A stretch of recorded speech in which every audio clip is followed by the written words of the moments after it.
கேது பகவான் ஞானத்தையே கொடுக்கக்கூடிய அமைப்பில் வந்து உங்கள் ஜாதகத்தில் பலமான இடத்துல சிம்ம ராசியில் இருக்கிறாங்க.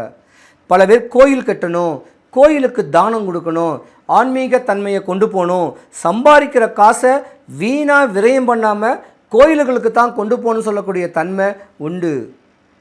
உங்கள் ஜாதகத்தில் 9ஆம் இடத்துல குரு பகவான் இருக்கார். அதாவது 9ல் குரு வந்தால் ஓடி போவான்னு சொல்லுவாங்க. எதை தேடி ஓடி போவான்? பணத்தை தேடி.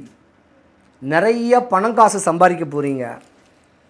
6ஆம் இடத்துல சனி பகவான் பலம் குன்றி இருந்தாலும் 9வது வீட்டில் குரு பகவான் யோகத்தை கொடுக்கக்கூடிய தன்மை இருக்குது. இந்த வருஷம் நீங்கள் யோகாதிபதி. ராகு பகவான் சொன்னால் ஒரு வெளிநாடு வெளியூர் தொடர்புடைய ஒரு வேலை, இல்லை தங்கம் கிடைக்கக்கூடிய வேலை, புது புது ப்ராஜெக்ட் கிடைக்கக்கூடிய தன்மை எல்லாமே உங்களுக்கு யோகமாக இருக்குது. ஆனால் இருந்திருந்தாலும் துலாம் ராசிக்காரங்க இந்த சனிப்பெயர்ச்சிக்கு அப்புறம் உங்கள் மனைவியை நீங்கள் நேசிங்க. மனைவி மக்களோட அனுசரித்து வாழுங்க. மனைவி தான் இத்தனை வருஷம் உங்களை காப்பாற்றின தெய்வம். இல்லைன்னா உங்களுக்கு ஒரு 7 வருஷத்துக்கு முன்னாடியே மரணம் வரக்கூடிய ஒரு தருணங்கள் வரும்.